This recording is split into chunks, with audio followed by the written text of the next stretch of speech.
Hey guys, welcome back to my channel Wangxian forever love. तो आज मैं आप लोगों के लिए मेरी स्टोरी माय बेबी स्लेप का नेक्स्ट चैप्टर लेकर आई हूँ। उम्मीद करूँगी कि ये स्टोरी आपको पसंद आ रही हो, आप इंजॉय कर रहे हों, और वाकई में इंजॉय कर रहे हैं तो कमेंट ज़रूर करना, मुझे बताना ये स्टोरी कैसी लगी। अगर आप स्टोरी पहली बार सुन रहे हैं तो प्लीज़ मेरे चैनल को सब्सक्राइब कर, लाइक एंड प्रेस कर देना। तो अब अपनी स्टोरी की तरफ चलते हैं। जैसा कि हमने प्रीवियस वीडियो में देखा था, विंग की जब आंखें खुलती हैं तो वांग जी उसके चेस्ट पे सर रख कर सोया हुआ था। वांग जी जो बहुत मासूम लग रहा था, उसे देख के किसी को भी उससे प्यार हो जाए। विंग जिसकी फेस पे हल्की सी स्माइल आती है और वो धीरे से उसे बेड पे लिटाकर वो बेड से उठता है और वॉशरूम में चला जाता है। वांग जी काफ़ी गहरी नींद में था, उसे बिल्कुल रियलाइज़ नहीं होता कि विंग वहाँ से जा चुका है। उसने एक पिल्लो को लिया, उसे अपने नीचे किया एंड दोबारा से सो गया। 30 मिनट बाद विंग जो वॉशरूम से बाहर आता है, उसके हेयर जो गीले थे एंड उसने बाथरोब पहना हुआ था, वो सागर लेकर आ चुका था। उसकी नज़र वांग जी पे जाती है जो काफ़ी प्यार से सो रहा था। विंग का बिल्कुल मन नहीं हुआ कि वो वांग जी को जगाए, इसलिए वो रेडी होकर नीचे जाता है, युवान को रेडी करता है और वो दोनों ही ब्रेकफास्ट करने के लिए बैठे थे। लेकिन तभी उनकी नज़र वांग जी पे पड़ती है। वो अभी भी नींद में लग रहा था, उसकी आधी आइज़ ओपन थी एंड आधी बंद, और वो नाइट सूट एंड वो धीरे से अपनी आंखें मलते हुए नीचे की तरफ आ रहा था। अपने लव को इस तरह देखकर विंग के फेस पे एक स्माइल आ गई, उसे एक सुकून मिला। युआन भी अपनी मम्मा को बिल्कुल ठीक देखकर हैप्पी हो गया था। वांग जी उन लोगों के साथ बैठकर ब्रेकफास्ट करता है। विंग जो से बोलता है कि वो पहले सावरी कराए, लेकिन हमारे वांग जी को इतनी ज़्यादा भूख लगी हुई थी कि वो पहले ब्रेकफास्ट करता है।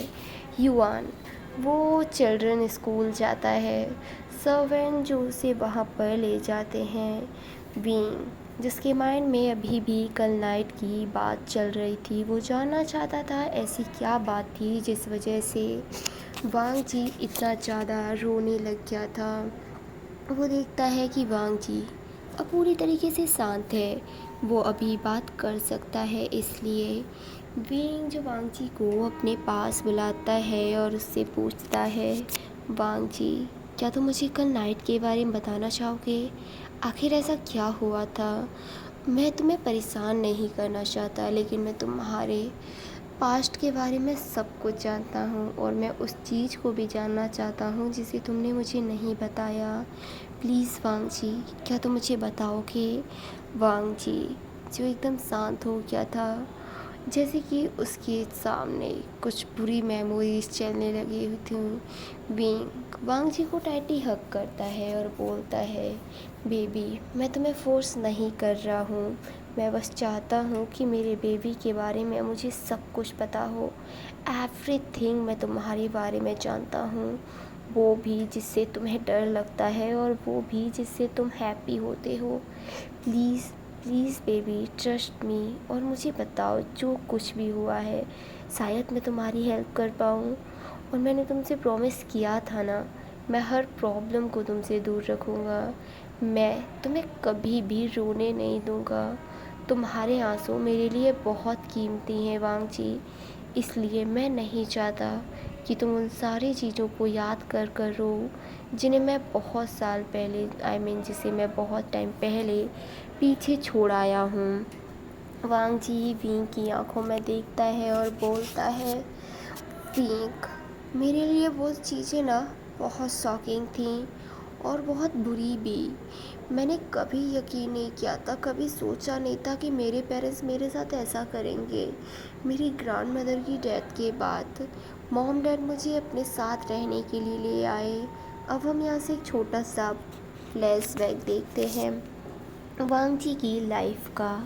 वांग जी की ग्रैंड मदर की डेथ के बाद वांग जी के पेरेंट्स जो वांग जी को अपने साथ बिल्कुल नहीं लाना चाहते थे, लेकिन लोगों की बातों के चलते उन दोनों को वांग जी को अपने साथ लाना पड़ा।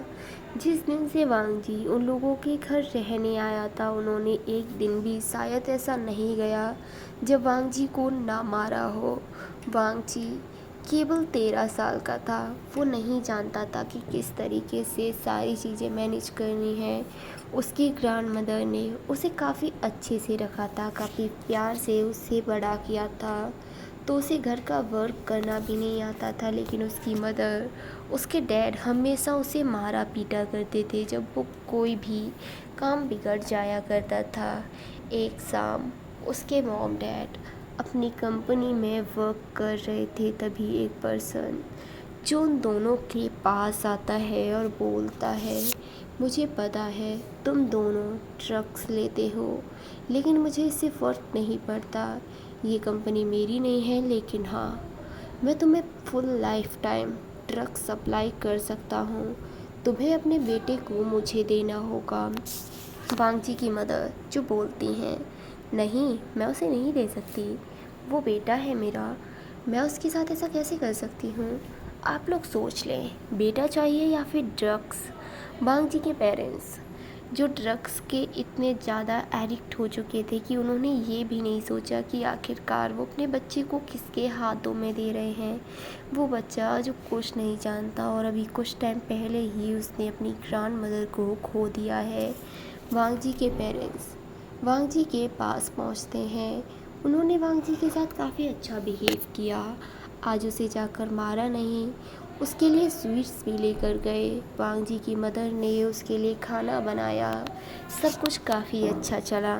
वांग जी को लगा कि शायद उसके पेरेंट्स को उसके लिए प्यार, उसके लिए फीलिंग्स आने लगी हैं, वो उसकी केयर करने लगे हैं। लेकिन जैसे ही नाइट हुई, उसके घर पे बहुत से बॉडीगार्ड्स आ गए।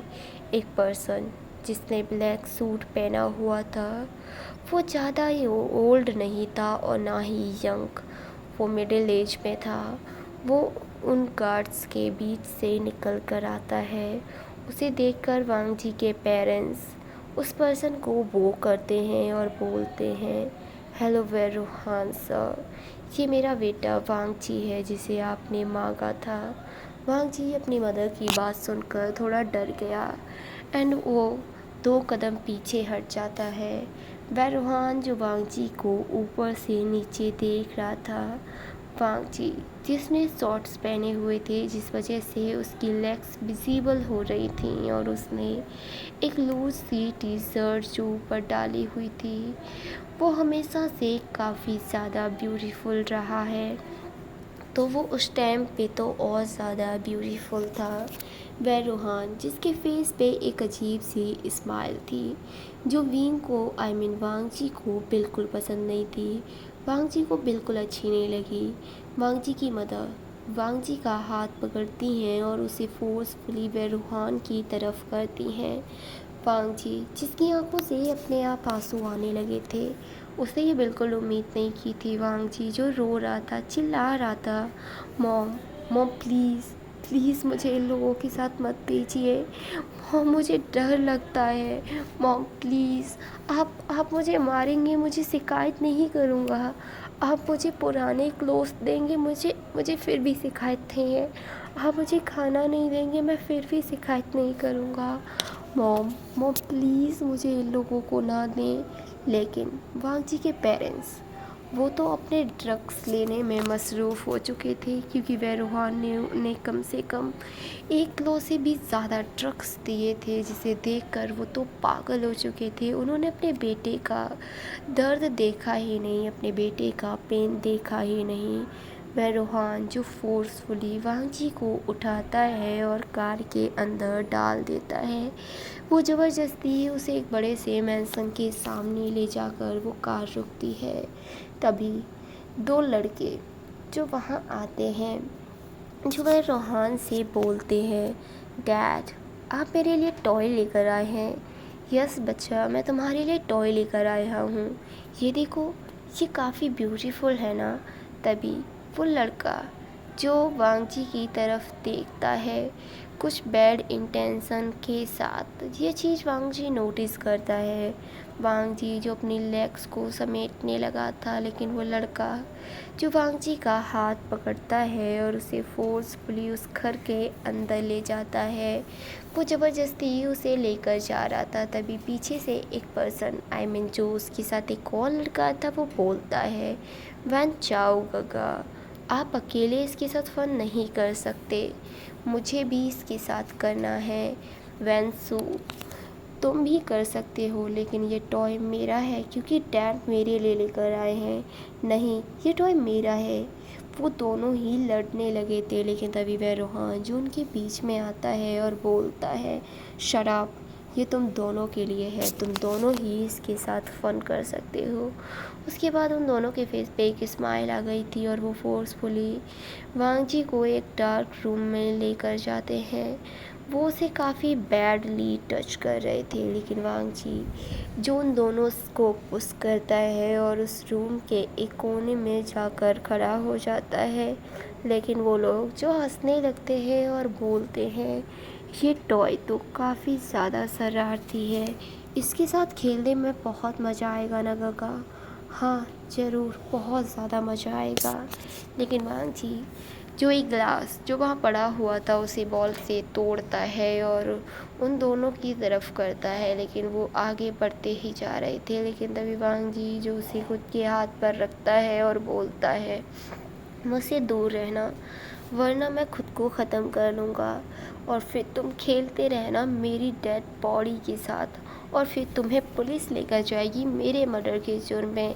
वो दोनों ही पीछे हट गए थे। वरहान जो अपने बच्चों को वहाँ से लेकर चला गया था। वांग जी वहीं गिर जाता है कोने में। वो काफ़ी ज़्यादा बुरी तरीके से रो रहा था। वो लगभग 2 दिन तक उसी कमरे में पड़ा रहा। उसे किसी ने ना खाना दिया ना पानी। वांग जी की हालत बहुत ख़राब थी। 2 दिन बाद वैन चाओ जो उस रूम का डोर ओपन करता है, लेकिन वांग जी जिसने भले ही 2 दिन से कुछ ना खाया हो, लेकिन वो इतना स्ट्रॉन्ग तो था कि उसने वैन चाओ को पुश किया और उस कमरे में लॉक कर उस घर से भाग गया। वो चाइना की सड़कों पर अकेला चल रहा था। उसे नहीं पता कहाँ जाना है। वो अपने पेरेंट्स के पास नहीं लौटना चाहता, लेकिन उसकी एज अभी ऐसी है कि अगर वो पुलिस के पास भी गया तो पुलिस भी सिर्फ उसे उसके पेरेंट्स के पास ही छोड़ेगी। वांग जी जो बस वहीं रोने लगता है, वहीं बैठ जाता है। उसे कुछ भी समझ नहीं आ रहा था। वो अपनी आइज़ क्लोज करता है तो उसकी आंखों के सामने उसकी ग्रैंड मदर की तस्वीर थी। उसकी ग्रैंड मदर का हंसता हुआ चेहरा। वांग जी इतने दर्द